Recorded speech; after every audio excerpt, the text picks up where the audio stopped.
Hello, everyone. Welcome to Genealogy Adventures. I'm Brian Sheffy. And I'm Danya Williams. How are you guys doing today? We are working from home today. We, yes, we are back into kind of COVID exclusion from the studio. So we are remote broadcasting. Yes, we are. Yes, we are. So excuse any issues. I don't think we'll have any, but definitely excuse any issues. But I want to jump right in. So today we are talking with author, the Honorable Dr. James L. Felder. He's a native South Carolinian. He has written, I think I counted 5 books, four Yes. books. Oh, 5 books. I was right. 5 books. One of which, the main one that we when we first found him, what we talked about, which is I buried John F. Kennedy. That is the name of his book. He's also one of 3 African American men who was put into the South Carolina was a South Carolina legislator in 1970. So I need y'all to wrap your head around this one. This was over 100 years after Reconstruction. He's perfect for today because, on November 3rd, we're going to be voting. We're going to be making our choice again as far as presidents are concerned. And we're going to be, not just presidents, everything, local, federal, state, everything. And so we thought that it would be great that if we talk to Dr. Felder today so that he can give us a insight on what happened then compared to what's happening now. And then also pushing in, of course, our genealogy, knowing that a lot of our families were actually wrapped into politics and it's not shared in history. So welcome, Dr. Felder. Yes, welcome to Thank the you. show. And again, just to kind of put a historical cap on it, before we went live, Donnie and I were having a conversation. We were catching up on the news of the day. And I was saying that images that I saw in North Carolina, and I can't remember what city it happened in, but this was recent. This was like yesterday or the day before. Images of people marching to the polls to vote being tear gassed by the police who felt that they were obstructing traffic and whatnot. So of course there's 2 sides to this story.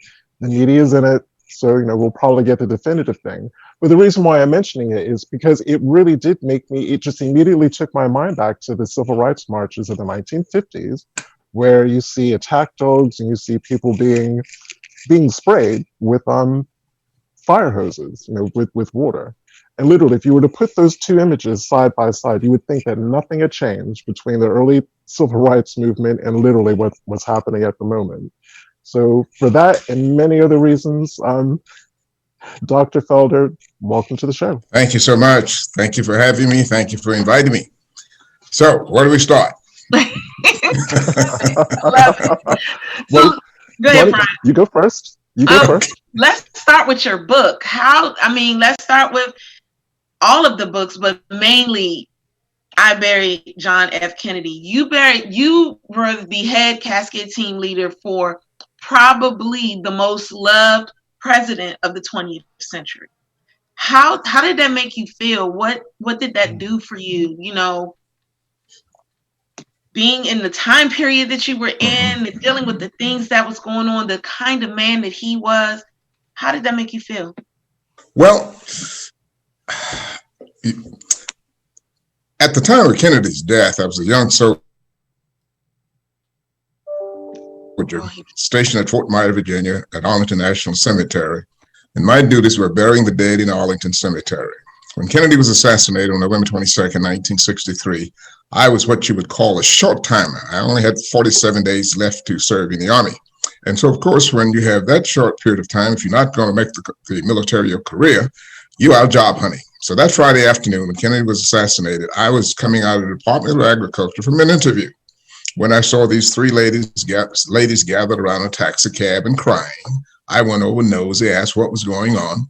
And they said, the old taxi driver, very cold, very stoic, they just shot Kennedy. So what do you mean they shot Kennedy? said, well, I said, he's in Dallas today. Yeah, that's where they got him. Well, I lived off post, had a 6-month-old child, and so I wandered around the city waiting for updates, and then finally Walter Cronkite came on and said, well, the president is dead. I rushed home to my apartment in Southeast Washington.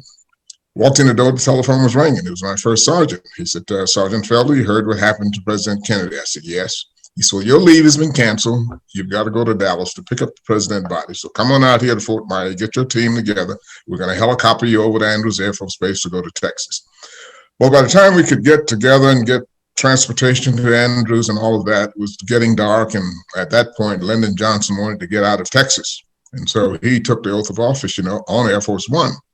So we went out to Andrews and we sat on tarmac waiting for Air Force One to come in. And when it came in, we took the president's body off, put it in a gray Navy ambulance, and took it up to Bethesda Naval Hospital.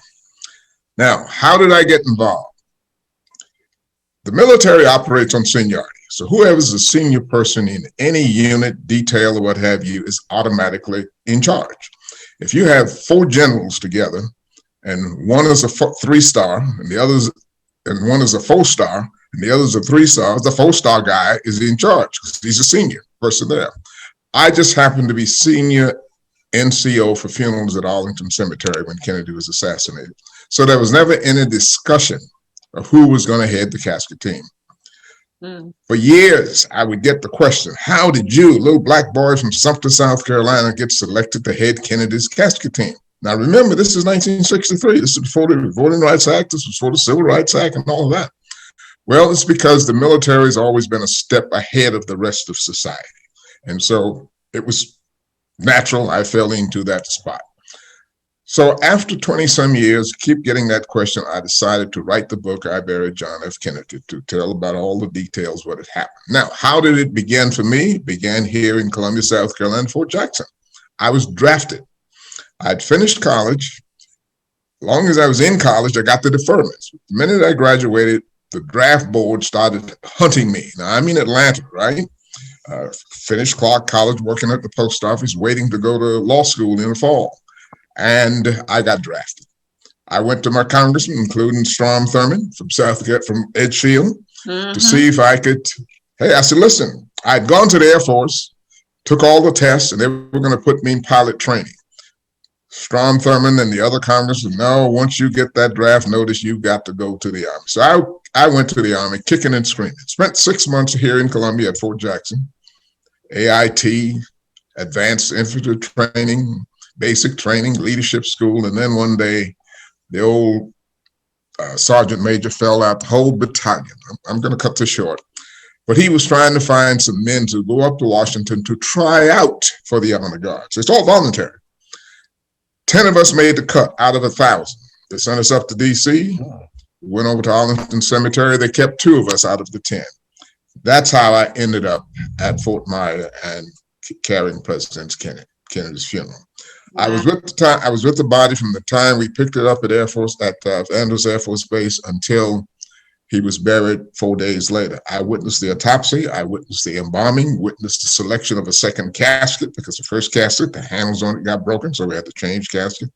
Wow. So we went through all that, yes. So finally, after all of the pomp and circumstances and had to take the body up the steps of the Capitol. In order to do that, we had to train.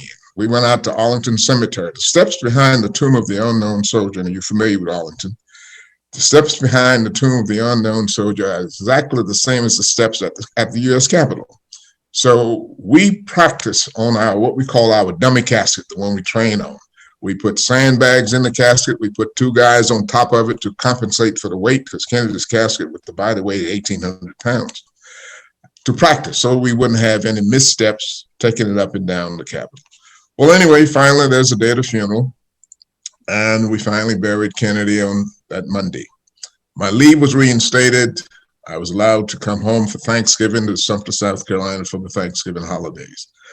Got back to Washington, got a phone call. It was from the wife of my company commander.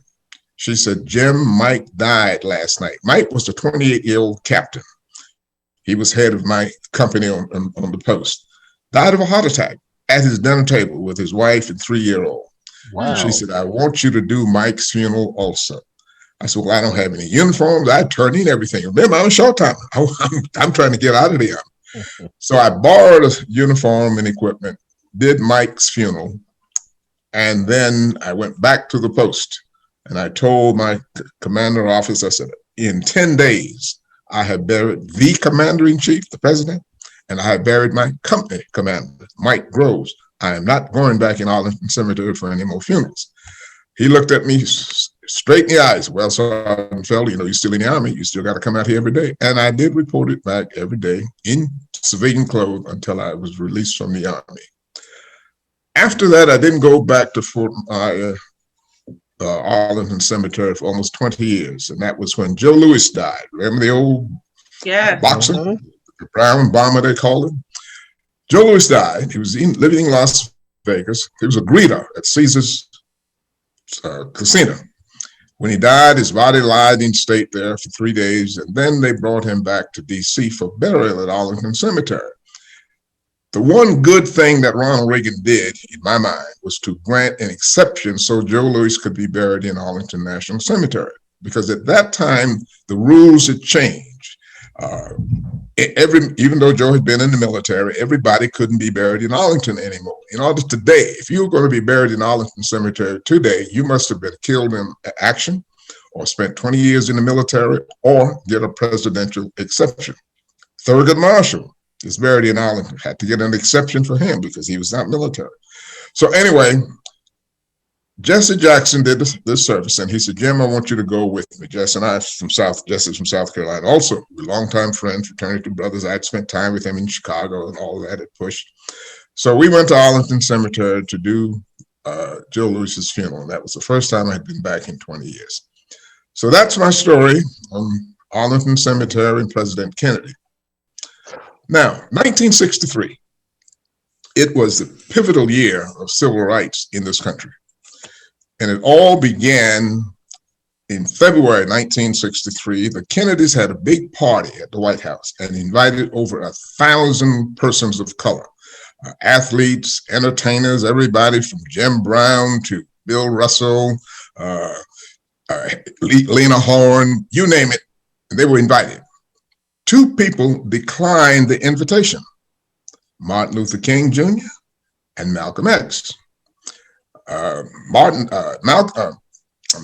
Dr. King said, I am too busy to come to a party.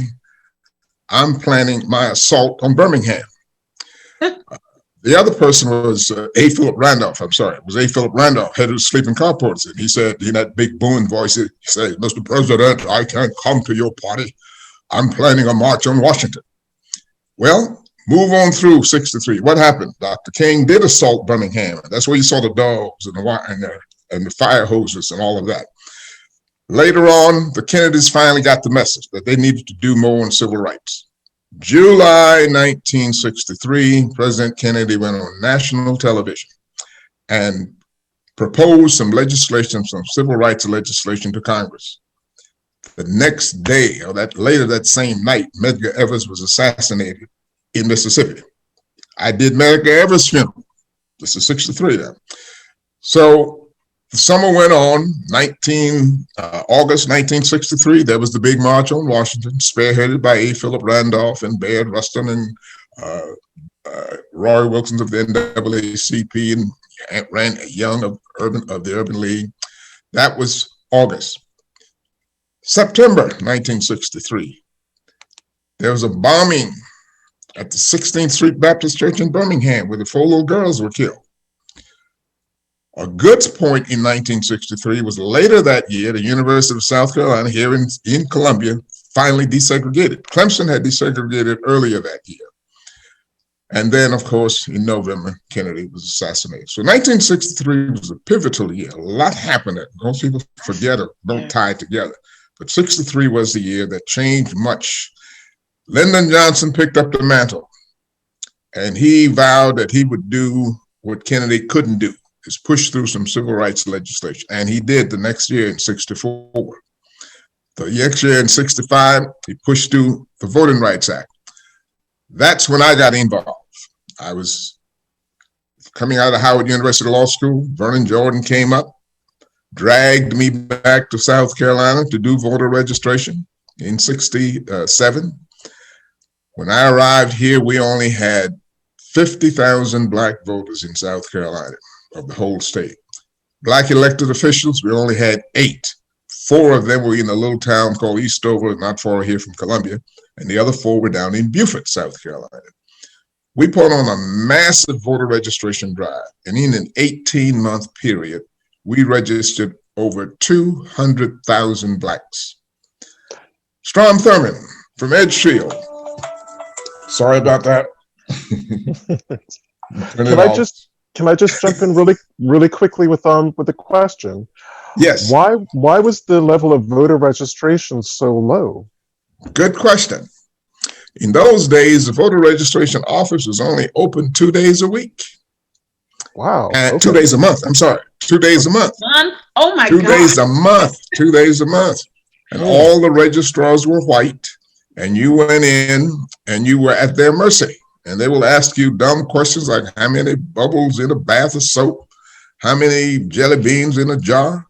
And if they didn't like your answer, they said, no, you have to go and come back. Or they would ask you to interpret a section of the Constitution, which they couldn't do themselves. But if you didn't do it to their selection, you were denied the opportunity to register and vote. So that's why there were only 50,000 at that point. And like I said, only 8 Black elected officials.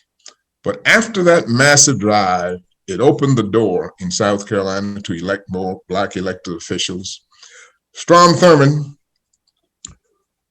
was a cagey old boy. No doubt about it. He was very cagey, and we'll talk more about him in a minute. But we got 100,000 Blacks registered to vote, and Strom used to say he couldn't say Negro. He would say the Negroes, the Negroes. We got 100,000 Blacks registered. Strom all of a sudden learned how to say Negro. We got 150,000 registered. Strom Thurmond was sending out letters, my dear Black constituents, can I be of service to you? We got 200,000 elected, and Strom Thurmond was the first of all of the Southern congresspersons and senators to hire a Black staffer. He hired a guy named Tom Moss. Tom stayed with Strom for 30 years. And if you wanted constituent service, you didn't call Holland's office, who was the other Democrat senator from South. You called Strom Thurmond's office, and he would make it happen through a fellow named Tom Moss. So that's what the vote did. And when we realized how valuable our vote was, all of a sudden, we really began to register people to vote. We began to get people in the registrar's office, people of color. And now today in South Carolina, we have 1,039,000 Black registered voters. 1/3, we represent 1/3.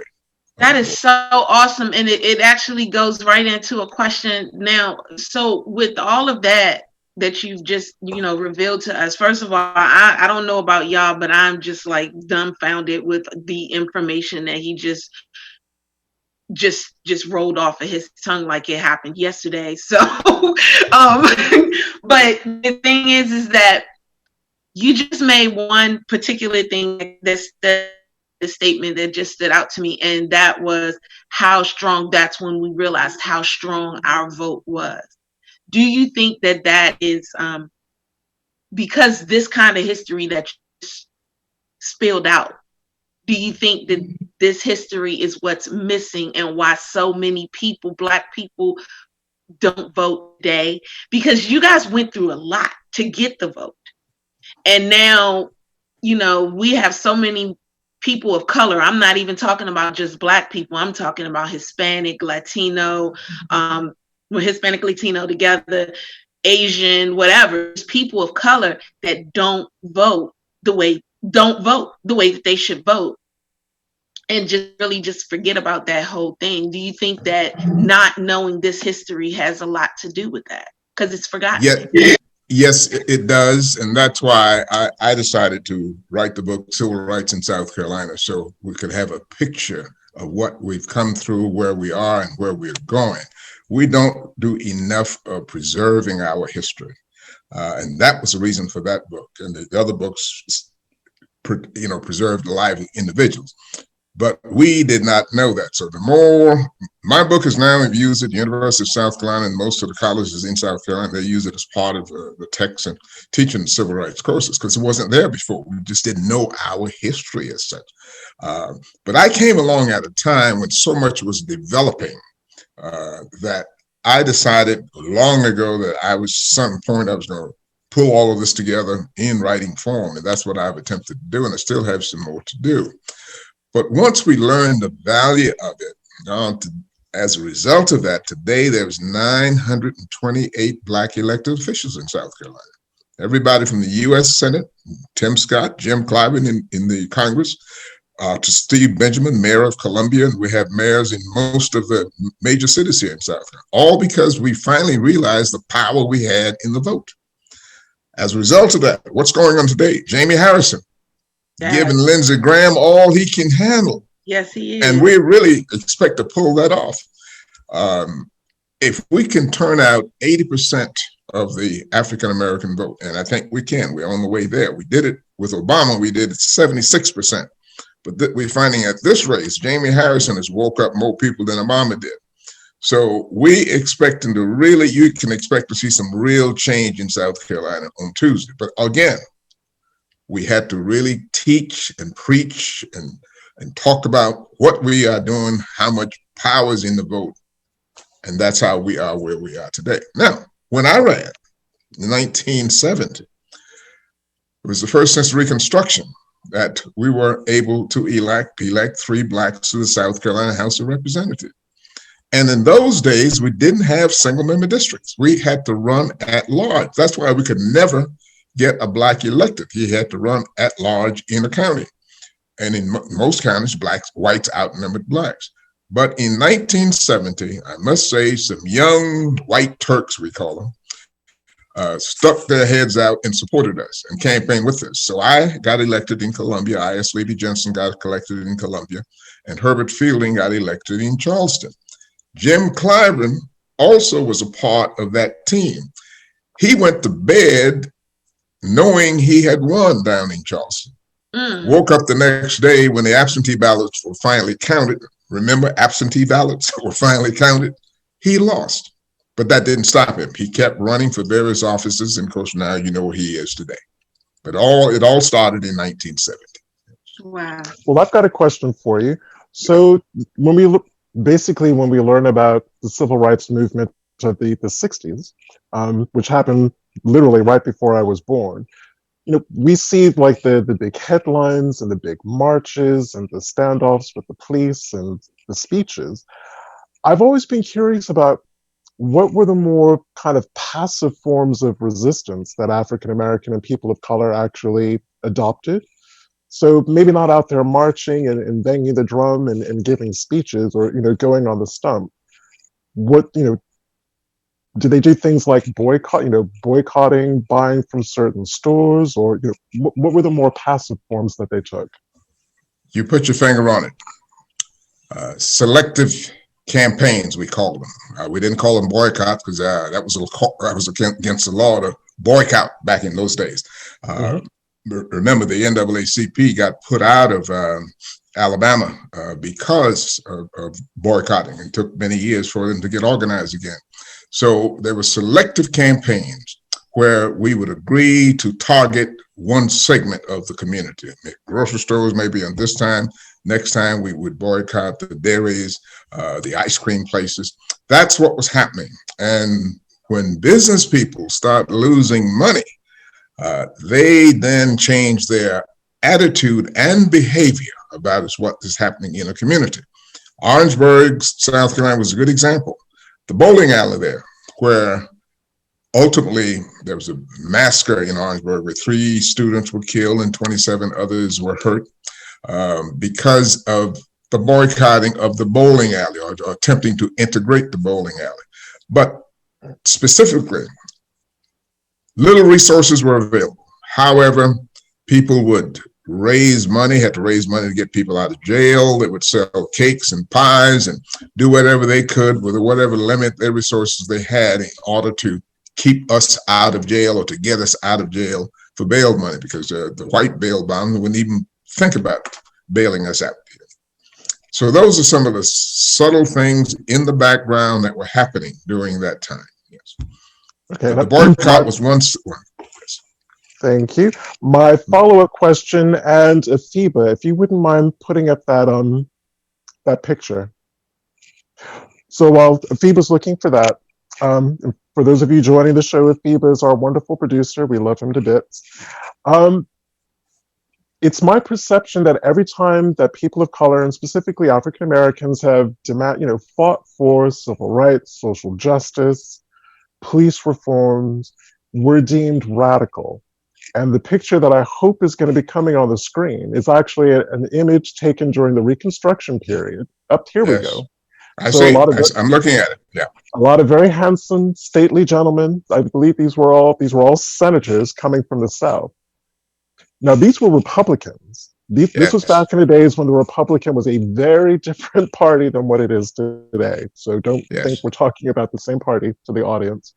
Why is it that when Black people have fought for justice and equality, we're automatically deemed radical? And that's actually this was part of a larger newspaper article in the 1800s that introduced these men as the radical Republicans. Radical Reconstruction Republican. On that picture, you will see most of them are from South Carolina. South Carolina was the first to elect a Black person to the legislature back during Reconstruction, and we sent more to DC than the rest of the South combined. But they called them radical because they were seeking rights under the Constitution. That's what it was all about. And they were Republicans because of Lincoln. And it stayed that way. My dad was a Republican because he couldn't participate in the Democratic Party. Right up until the early 50s, the best we could do was vote for a Republican because you couldn't participate in the white Democratic Party. In order to gain that participation, we had to sue. And in a lawsuit in South Carolina called Elmo versus Rice against the Democratic Party, broke down that barrier. And for the first time, Blacks were able to participate in Democratic Party politics. So I say to people today when they say, well, why you stick with the Democratic Party? Well, we had to fight to get into it. We had to fight to be a part of it. So you don't walk away from something you have fought so much for. And again, getting back to Strom Thurmond, who was a Democrat. He got upset over the '64 Civil Rights Bill and left the Republican Party, the Democratic Party, and switched to the Republican Party. He was the vehicle that changed all of that because they did not like what Johnson had done in the Civil Rights Law of '64 and the '65 Voting Rights of '65. That's when the South changed. It was all over rights. And today you still have what they call a lot of red states now, but things beginning to change now as more young people begin to participate in the process, and even more young whites now are beginning to participate in a fair way. But that's what happened. That's how we left the Republican Party, because we couldn't get elected. And I guess here we are today. Here we are today.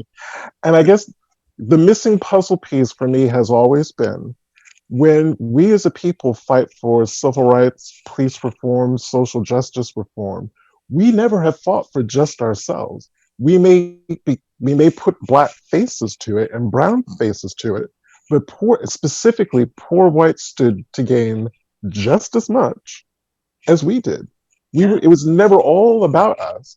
What got lost in translation that was the hatred for Black people so ingrained that they couldn't see themselves in that situation or see how they could benefit from this legislation. And what happened, the powers that be used that, and they ingrained in poor whites that they were better than we were, and that Blacks deserved what they got, and they bought that. And as a result, when we fought for change, you're right, all people benefit from it. However, on the other hand, you don't see lower income white folk out there fighting for change that would bring us in. But the whole thing in a nutshell is that Dr. King was our model. He said, do it nonviolently. Many of us did. There were some changes. There was some fighting, internal fighting between Stokely and Dr. King and all of that, but that's a part of involvement. You're going to have people on both ends of the spectrum. But we stuck with nonviolence, and we stuck together. That was the other piece. We stuck. You had a few that, went away and did other things like you have today. You still have a few out there who don't see it the way the majority of us I'm talking about. But we don't let that stop us. So here we are today in South Carolina, running a young man for the U.S. Senate who has an excellent chance of winning. We have other offices. We have 13 of the 39 Black sheriffs in the state. And it goes on and on and on and on in terms of where we have come from. But it was not easy. It was not easy at all. We had people who suffered dismissals from jobs, fired from schools, and we had to fight every time that happened. Septima Clark out of Charleston got fired because she would not renounce her NAACP membership. We took care of that in later years. When I got to the legislature, we filed a bill to get her paid for all the years she had lost. But again, she was an elderly lady at that point, couldn't enjoy those resources that now come forth. So it was not easy, and it's not easy today. Here we are today using other kind of tactics to depress the vote, changing the rules, fighting against opening precincts up, fighting against increasing number of people to work at the polls. So the struggle continues, but I'm pleased that there's a generation coming behind me that's taking on the mantle.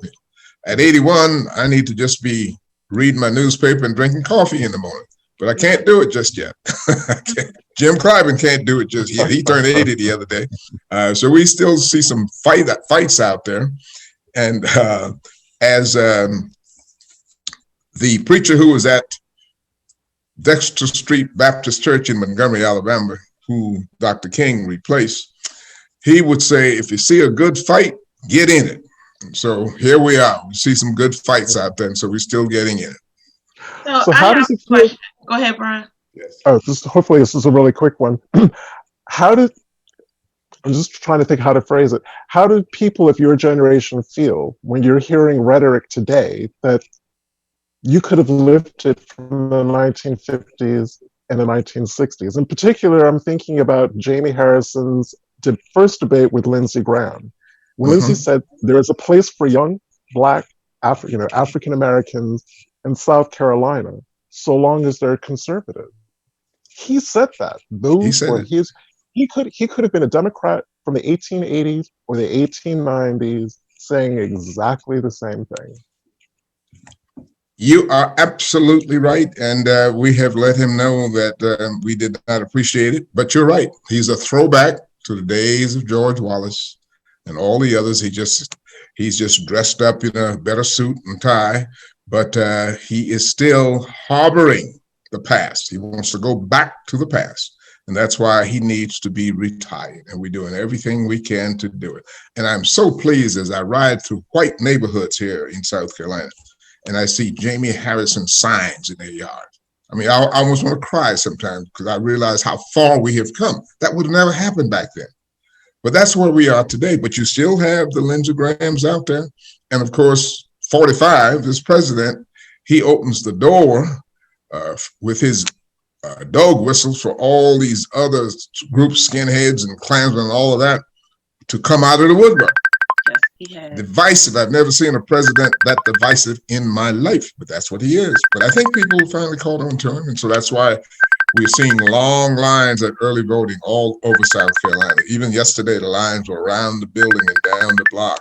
So a change is coming. It's been a long time, but a change is coming. So I have some questions from our audience, but yes, ma'am. First I wanted to just really kind of reiterate something that you said. I wanted to not reiterate, but double down on something that you said about the Democrats, the Republicans. One of my big issues is how people continue to come out their mouth and say, how can you talk to Black people saying, how can you be a Democrat? That was something that you were talking about.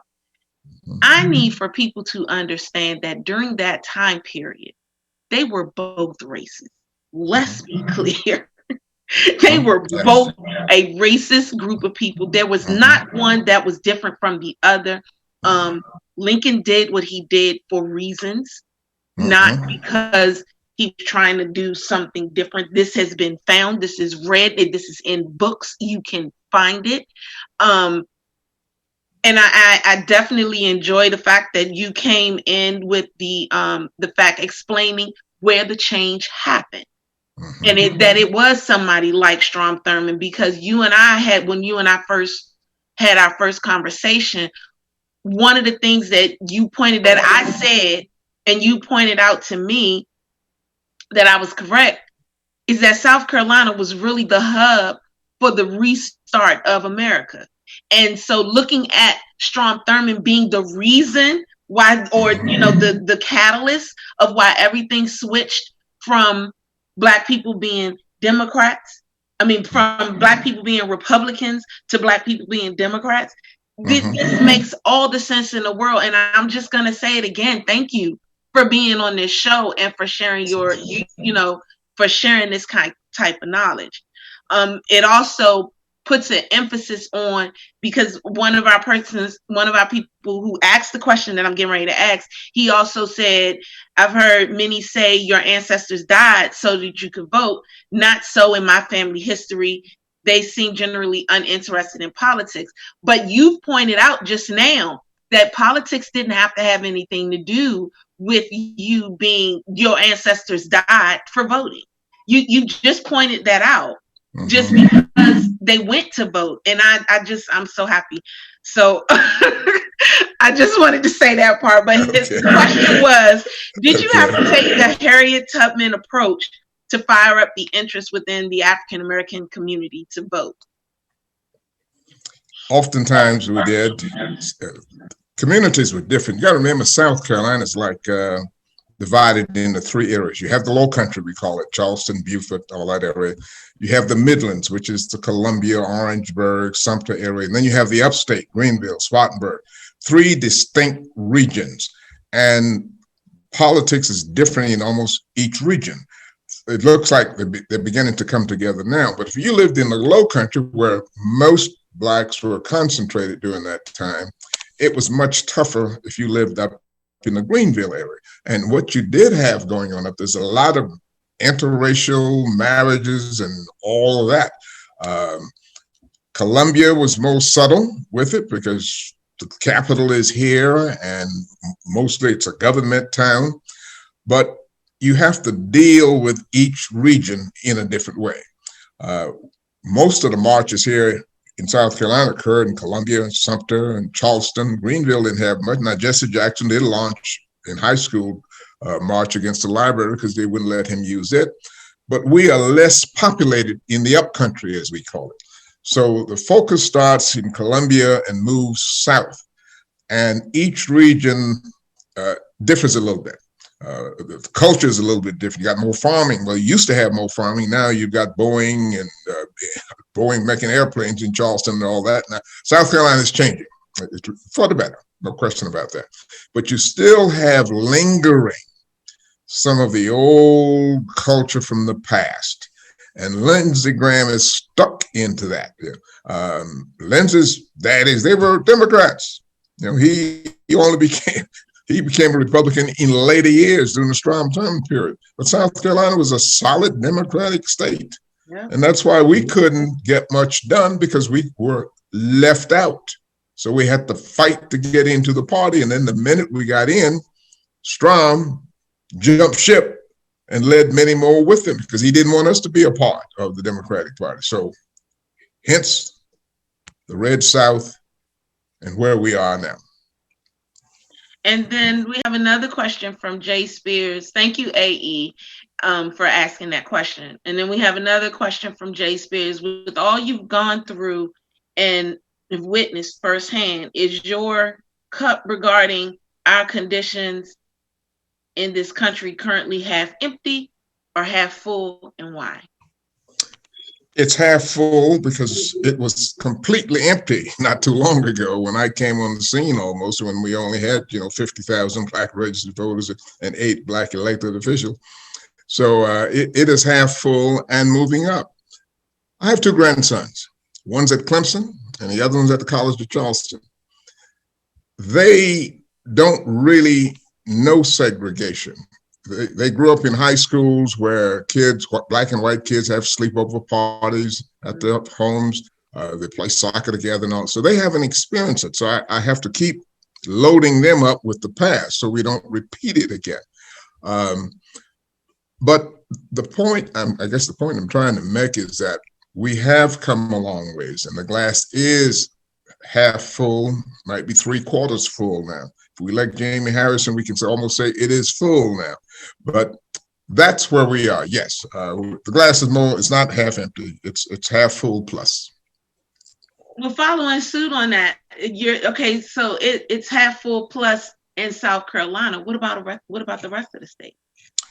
The rest of the state, I talk to my friends over in Georgia, and I get calls all the time because they just don't believe that Jamie Harrison is giving Lindsey Graham the fit that he's giving him.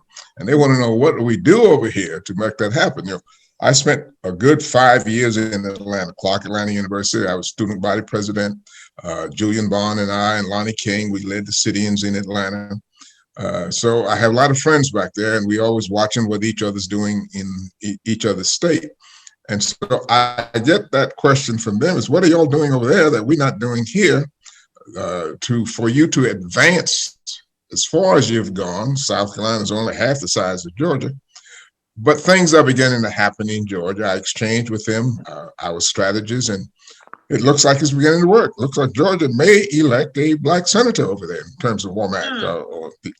So that's how it's going. We exchange notes, but other parts of the state. Now, for example, Mississippi, Epsy is running a good race for Senate down there. Mike Epsy very well may pull that Senate seat off in Mississippi. Talked to him the other day, and he feels good about it.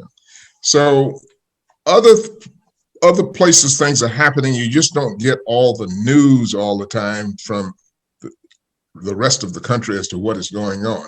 There was a time when our source of news was Ebony and Jet magazine. Yep. Okay. Yeah. If we didn't believe it unless we saw it in Jet magazine. We didn't believe it. Yeah. But things change. They're not there anymore. As they used to be. Digital, I understand they're still going on. So we don't have a central source that keeps up with all of us around the country so that we know what each other's doing like we used to have it. Yeah. And that's amazing that you said that, because my uncle, every time, so I had two uncles who were very politically active. My uncle Joseph Yodell was one. He was actually appointed by Lyndon B. Johnson to the DC's first DC Council. So, I thought I recognized that name. Go ahead. Yeah. That's my uncle. And his brother, my other uncle, was John Carlton Yodell. And he was very instrumental in the precursor to the civil rights. So he went to Howard University as well. He was Phi Beta Sigma. They actually he had everything to do with the National Negro Congress that started at Howard University. So he was full force, straight ahead as far as all of that is concerned when it comes to politics. So for you to, really say that things are changing in a certain direction and so on and so forth, I mean, I guess I can see it, but in the same instance, I see things going backwards. So that makes me ask, as far as your strategy is concerned, how, or with your books and everything and getting them into University of South Carolina, how can we get this kind of history into other schools, into all schools? Because I think it would just make a huge impact in all kinds of ways. It would. And what you're doing now, find some more Gem Fellows and interview them and use it, pass it on to the institutions of higher learning, share with them. I mean, almost every major college now have some Black Studies program, something going on. But what you're doing is preserving some of us who've been there, and that can certainly be the way to the future for getting information out on our lives. If we don't tell our story, some person going to come along, some Caucasian, doing a dissertation or something, and they'll write what they thought happened, and then that becomes gospel. Yes, because once you put it in the book, everybody believes it. Yes, it does. So that's why I'm beginning to write, and I'm encouraging others to do likewise, and I'm beginning to see some of that happen. We've got a Black Writers Alliance here in Columbia and Sumter and Greenville and Spartanburg, and they meet and they write. And so we're beginning to see us begin to preserve our story. And that let him know we want him. Tell Mr. Clyburn I've sent him a message. Okay. All right, good. We want to talk to him. We would love to share his story. I will tell him to return your call. You know, he and I grew up together. Really? We grew up together in Sumter, South Carolina. Yes. Wow. Yes. We grew up, even though he spent his early days in Charleston, his first job out of college was teaching history in Charleston. Jim Clyburn and I grew up in Sumter together. Went to the same high school. His mother was a beautician. My mother was a beautician. He and I married librarians. We lived in the same neighborhood for 20 years. We both Omegas. We both ran for office at the same time. We still communicate regularly. So our lives really parallel to each other. So I know him like a book. I will tell him to expect a call or return your call or message. I'll do that. Well, thank you so much. But again, one of the reasons why Donnie and I are so passionate about this subject is specifically with our South Carolina family, because we've been doing genealogy for so long, and we've dug out family stories and histories, and we've studied South Carolina history. Mm-hmm. I just want to get to a place where people can vote, and it's just not an incident. Because, we had family members, both immediate and just extended family, who were butchered and basically voter suppression massacres like the Greenwood riots, the Parksville riot, the Phoenix riots, all the riots that happened down in Barnwell. Can we as a country actually just get past all of this? I can't even say all of that because it's still happening. It happened in Texas. I mean, look, they tried to force a bus off the road. Can we as a country actually get past that and just vote? We have to vote, but we can't just let these incidents go. Because if you do, you'll repeat them again. What I say, if you don't know your history, you don't know where you came from, you don't know where you're going. But if you do know your history, you know what to avoid, and you know what to plan for the future. And that's kind of where we are now, as I see it. But what I'm so proud of is young people like yourself. You're taking this thing serious. You're not just out there to make a buck and have the big house on the hill and the two Mercedes. You seem really interested in our history and the genealogy part. So that's why when I talked to Danya, I said, okay, I'll do it. But then I forgot to put it on my calendar. So I'm glad you called and reminded me, because I was headed off to the NAACP office. We're doing our last planning for tomorrow's activities before the election day. But you are doing the right thing, what needs to be done to preserve our history and to be able to pass it on here. So I congratulate you. And that makes me feel that, I can move off on the side now. Play a little golf and stuff like that. enjoy your golf. I guess for me, the impetus is I've actually lived outside of America for longer than I've lived in it. Okay. So for 30 years, mostly in England, but lived and worked in Europe and in Asia. So I grew up hearing racism, left. There's racism everywhere. I mean, let me just be honest about that. There's nowhere you can go. But in the places I lived, it was nowhere near on the scale that it is here. So having been away for 30 years and coming back, I'm not prepared to go back in the box. That's what I call it. I lived in a box for 21 years. We call it being kind of part of the get along gang. Yeah. If I dress this way and if I speak this way and if, I make myself small, then I won't be seen as threatening. Then I realized I didn't have to be that way in Europe. And I actually found my voice and I found who I was. And I'm not prepared to go back in the box ever again. So that's one of the reasons why I'm really passionate about it, because I want all people of color to know what it's like to actually live your life to your fullest extent without the color of your skin being weaponized against you or being used as an anchor to drown you. You know, I want everyone to be able to feel that. Well, I'm just a Yelldale, and these people in my family is crazy, so we not staying in nobody's box. We never been, we just never been in anybody's box. If you've known my Uncle Joe, then you knew, Yes, you know, yes. he was not that one. And as we called him, that was Uncle Brother, and he died in 2013. But I got to know him when I worked on Capitol Hill for John Conyers. While I was in law school at Howard, I spent 2 years working for Conyers part-time in the evenings after classes, what have you. So that's how I got to know him and all of the Walter Washington and all that DC crowd back in those days. Yeah. And it was an interesting time. It was really, and they were inspirations to me. And so when Vernon Jordan came to DC it wasn't easy. I mean, it was not easy for me to leave. I felt I'd learned enough. I needed to bring it back home. And that's what he kept impressing on me. Jimmy Fellow, you need to bring your butt back home to South Carolina. Have y'all met Vernon Jordan? You know who he is, Vernon Jordan. Yes, no. Yeah. Okay. All right. Yeah. If he's willing to be on the show, we want them all. Let me just tell you now. So whatever. All right. Well, let me see what I can do on that, because Vernon's health is failing now, but he would love to do it. But let me reach out to him and to Cliven also, because these guys are getting away. John Lewis is gone. We're falling. Yeah. We're leaving here.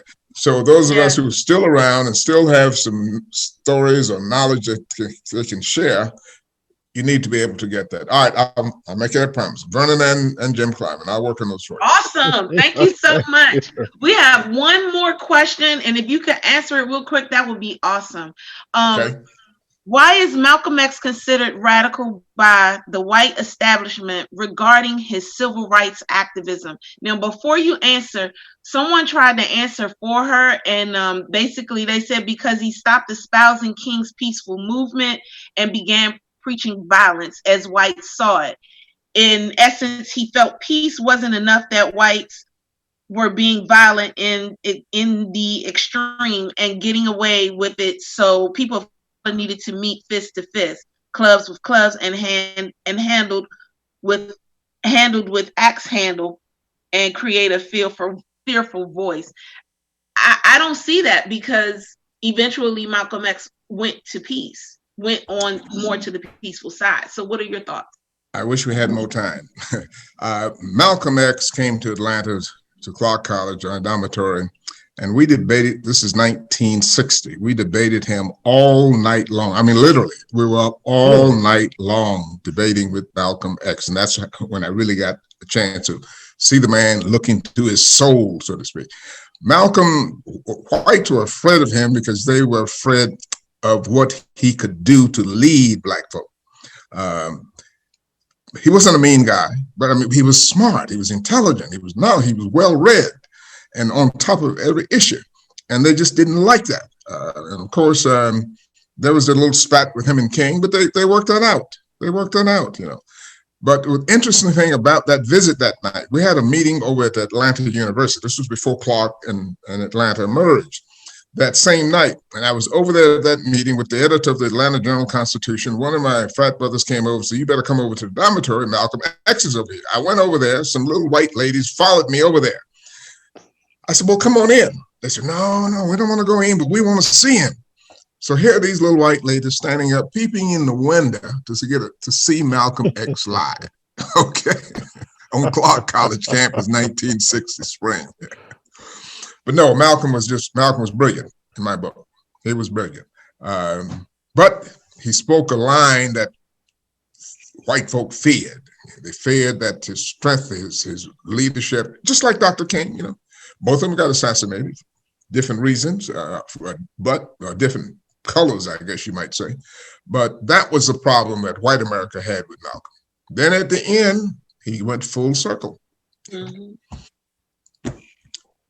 Well, that actually brings us to the top of the hour. Thank you so much for so generously sharing your time, your thoughts, your your memories and your experience. It's been an awesome hour. And I will work on Jim Clive and Vernon Jordan. I thank you so much, and I need you to save my number like I'm one of your grandchildren from this point on.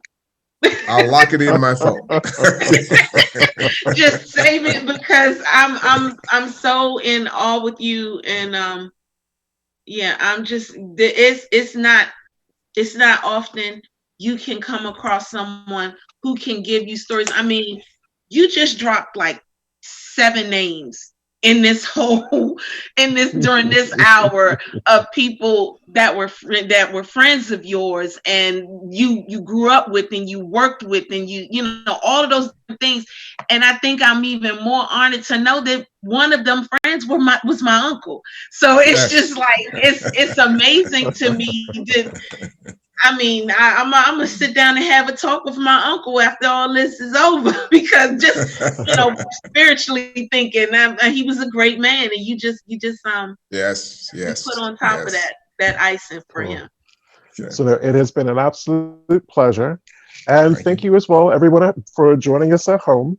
Thank you for all the love and comments that you're sending all of us, including Dr. Feldman. And just a reminder that next Sunday, 4 p.m. Eastern Standard Time, it is the Black Archives of Mid-America with Carmeletta Williams. So we're going to find out about this really, really special African-American record repository in Middle America.